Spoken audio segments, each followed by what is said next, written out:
Pernah kebayang nggak sih, jauh di bawah permukaan laut, ada banyak banget infrastruktur penting yang bikin dunia kita ini berjalan lancar.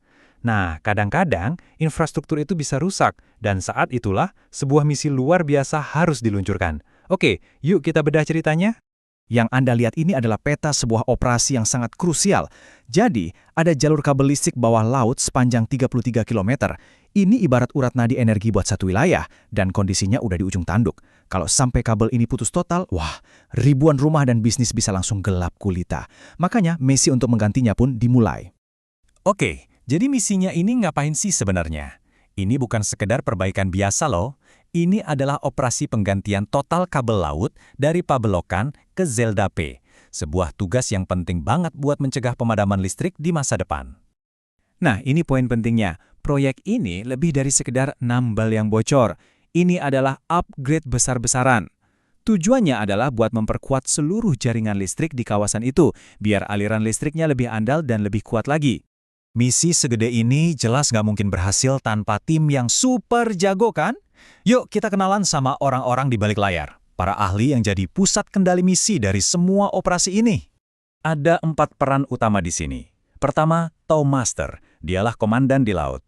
Terus ada offshore construction manager atau OCM. Ini otaknya yang bikin semua rencana strategis. Lalu ada MWS surveyor. Ibaratnya wasit independen yang mastiin semuanya aman dan sesuai aturan. Dan terakhir, barge master, si pengatur lalu lintas yang menyelaraskan gerak-gerik semua kapal. Kutipan ini benar-benar nunjukin betapa beratnya tanggung jawab seorang towmaster. Coba bayangin deh beban di pundak mereka. Harus memastikan setiap struktur, setiap meter kabel, dan semua peralatan aman selama perjalanan di laut lepas. Satu kesalahan kecil aja akibatnya bisa fatal. Sekarang, kita beralih dari orang-orangnya ke alat tempurnya. Yuk, kita lihat kapal-kapal raksasa yang jadi tulang punggung fisik dari operasi ini. Ada 2 karakter utama di sini. Pertama, AWB Kingfisher, ini tongkang raksasa yang bawa muatan super berharga, si kabel bawah laut yang baru. Kedua, ada Aheti Hailey Princess, kapal tunda super kuat yang tugasnya narik si tongkang melintasi lautan. Dan ini dia angka paling keren dari si Hailey Princess, 65 ton. Tapi apa sih artinya angka ini?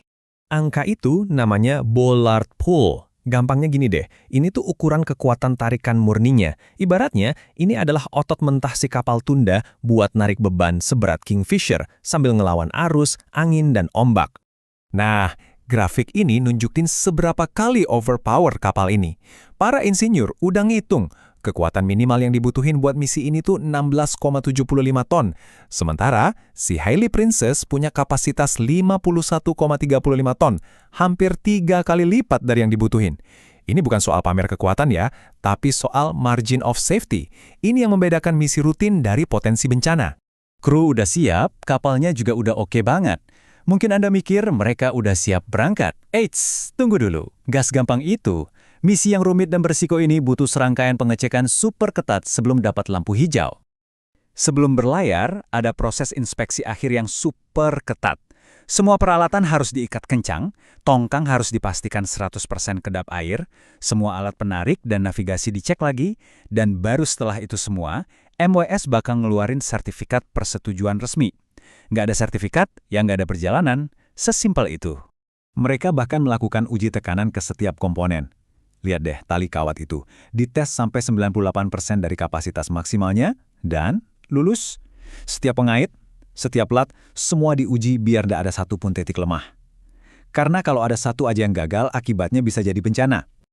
Akhirnya, lampu hijau menyala. Sekarang, acara utamanya dimulai. Perjalanan sejauh 48,67 mil laut dari dermaga menuju lokasi di tengah laut. Yuk, kita lihat lagi petanya. Nah, inilah rute yang harus mereka tempuh. Perjalanan sejauh 90 km melintasi perairan terbuka. Ini adalah ujian sesungguhnya bagi peralatan dan juga keahlian para kru. Perjalanan ini bukan balapan ya, ini adalah operasi yang sangat terkendali dan hati-hati. Mereka mulai dengan pelan untuk menjaga stabilitas, memastikan semua sistem navigasi nyala, dan menjaga jarak aman dari bahaya. Komunikasi itu kunci, makanya laporan posisi dikirim setiap hari untuk melacak kemajuan mereka. Ini semua kedengarannya terencana banget ya, tapi namanya juga di laut lepas, apapun bisa terjadi. Terus gimana kalau rencana yang udah disusun matang-matang itu gagal di tengah jalan. Nah, disinilah kehebatan perencanaan mereka benar-benar kelihatan. Tim ini udah punya rencana darurat untuk hampir semua skenario yang bisa dibayangkan. Kapal tunda mogok, badai datang tiba-tiba, bahkan sampai gangguan keamanan. Mereka siap untuk segalanya. Coba kita fokus ke satu kemungkinan yang paling dramatis. Tali penarik utamanya putus. Apa misinya langsung gagal? Oh, tentu tidak. Mereka punya rencana B. Ada tali penarik darurat yang udah siap sedia buat langsung dipakai kapan aja. Ini adalah jaring pengaman mereka. Jadi setelah kita lihat semua ini, jadi jelas ya kalau ini lebih dari sekedar prosedur teknis. Ini adalah sebuah cerita tentang perencanaan yang sangat teliti, keahlian manusia, dan kemampuan untuk mengantisipasi hal-hal yang tidak terduga. Di balik setiap infrastruktur yang kita nikmati, ada operasi rumit seperti ini. Ini jadi bikin kita bertanya-tanya ya, kira-kira berapa banyak lagi misi-misi tak kasat mata seperti ini yang sedang berlangsung sekarang di seluruh dunia yang dilakukan oleh kru-kru ahli hanya demi memastikan lampu kita tetap menyala dan dunia kita terus berputar. Sesuatu untuk kita renungkan.